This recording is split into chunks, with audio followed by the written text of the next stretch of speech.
So I wish I knew the beauty of this opening all along. I'm still talking about the Bishop's opening. It's one opening that I would highly recommend for beginners and intermediate level players. Even though it is still playable at Grandmaster level, I would highly recommend this opening because of its simplicity and the fact that it's very easy to understand and also to play. So white begins with pawn to e4, then black responds with pawn to e5. That's what we want to see. And then instead of playing knight to f3, right here is where we play bishop c4, and this is now the bishop's opening. Now this is just another video on the bishop's opening that I'm presenting to you guys. I do have another bishop's opening video with a different move order, unlike the one that I'm going to show you in this video. So after bishop c4, the most played move by far is knight to f6.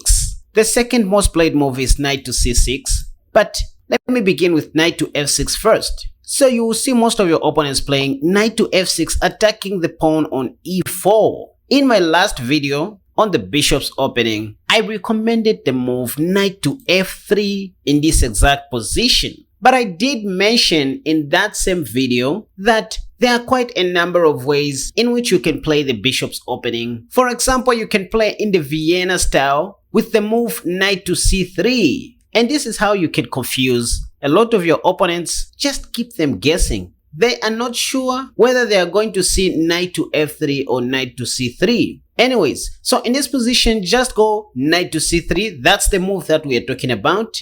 And now black has two popular moves here, bishop c5 and knight takes on e4. But first, let's start with the most useless, knight takes e4. Yes, you are going to see most of your opponents taking on e4. Why? Because they anticipate that after you take on e4, they are going to play pawn to d5. That comes with a double attack on the bishop and the knight on e4. So this is just a little trick that they have. Of course, they are not winning, but they just wanted to be ahead in development. And that's why after knight takes e4 by black, I do not recommend that you take. Even though it is playable, taking is okay, but I want you to confuse the enemy and play bishop takes f7. I know I talked a little bit about this line in one of my previous videos, which has popped up in the card above. The idea is that after king takes f7, the only sensible move, you first of all take black's knight on e4, and here they have two popular moves, pawn to d6 or pawn to d5. If they play pawn to d6, we go queen f3 check, and here I should mention that king e8 is also playable, but according to the Leech's database, king g8 is the top played move by far, which is actually a positional mistake, especially if you know what you're doing in the long run. Let me show you. Here you just go knight g5, simply intending to checkmate on f7, supported by the knight. And here you will see most of your amateur players taking the knight on g5 because it was a free knight, but forgetting that you have a mate in 2 after queen d5 check, and the only move bishop e6, then you take the bishop and checkmate. I can guarantee you this will happen in most of your games, so just be ready for it. Anyways, again, back to this position, I said instead of taking on e4, just go on and take on f7, and that's a bishop sacrifice. If king takes on f7, you take back, and instead of pawn to d5, black plays, let's say, pawn to d6. You go queen f3 check. We saw what happened if black plays king to g8, which is the most played move in this position. But what if black plays king to e8 right away? Well, queen h5 check this time makes no sense because there is a pawn on d6. So I recommend you just go pawn to d4. And from here, our plans are very simple. If black plays something like knight to c6, we can go pawn to d5. The other plans are bishop d3. And it is in such positions where you are even safe to castle long. You can develop your king's knight to e2 and you start expanding on the king side. But the move that you're going to see most likely is either e takes d4 or just pawn to d5 right away, attacking your knight. If e takes d4, I suggest you don't even pay attention to this pawn here because there are so many open lines that you can take advantage of. Just continue developing your minor pieces on the most active squares, castle short, and life goes on. But if pawn to d5, which is the top played move, here I suggest you just go queen h5 check. If g6, you take on e5, and also indirectly attacking the rook on h8.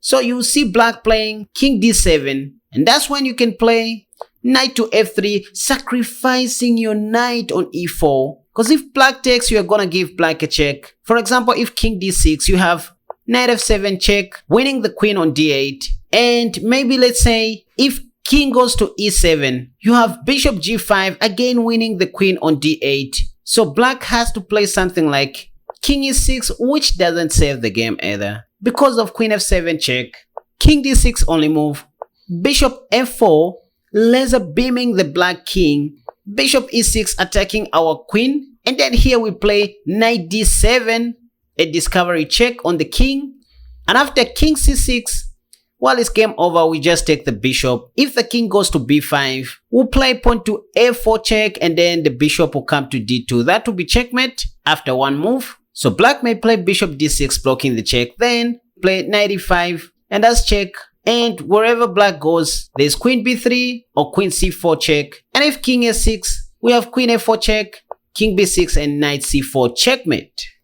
So I just wanted to show you how deadly this line can be. And before I continue, thank you guys for purchasing my courses. I have been receiving some very positive feedbacks from most of you guys concerning my courses. If at all you haven't already purchased my courses, please feel free to visit my website. The link is in the description down below. And don't just watch this video. Give it a thumbs up if at all you're enjoying, and consider subscribing to my channel, because that's the way you encourage me to keep on making more wonderful content just for you guys. Okay, so back to this position. I said don't take on e4, instead play bishop takes on f7, even in classical games by the way. And after king takes on f7, you take black's knight, and this time you may not see black playing pawn to d6. They may go pawn to d5, but even after this move, just go queen f3, and that's check. See, if they play king e8, you still have moves such as queen h5 check. Depending on what black does, you can take the second pawn on e5, move the knight from danger, you develop the king's knight to f3, you still have a good game from here. But again, according to the Leech's database, the top played move by far is king g8. The computer likes this move, pawn to d4 right away, because after black takes on e4, you have this sneaky move queen b3 check, and the only valid move will be bishop e6, and after that you will take the bishop, and that will be checkmate.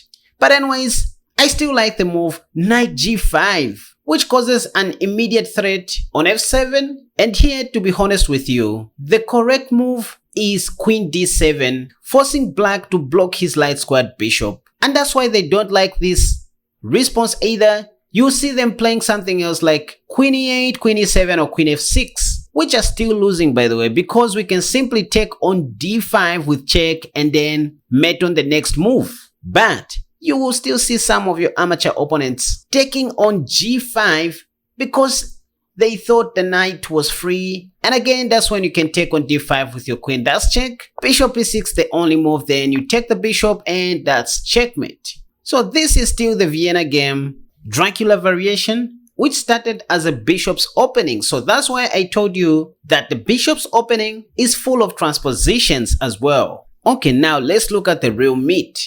e4, e5, then we play bishop c4. The bishop's opening, yes, we looked at the knight f6 line, but do you know that black in this position can also play knight to c6?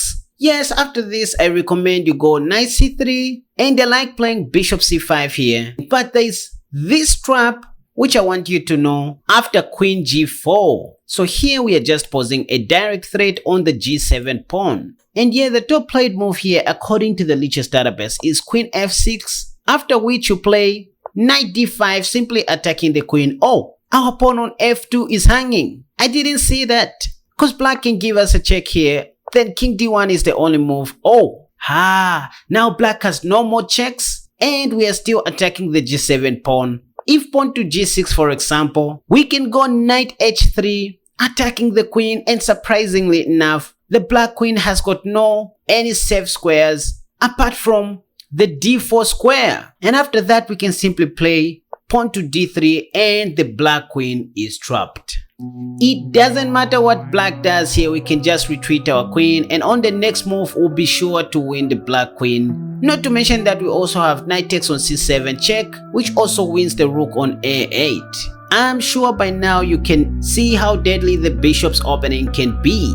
So our opening started as a bishop's opening and later on transposed into the Vienna game for us to reach this position. So I want you to combine these tricks with the ones that I showed you in the last video on this particular opening and see how many games you're going to win. Anyways, this is the end of our video on the bishop's opening, which may transpose into the Vienna game.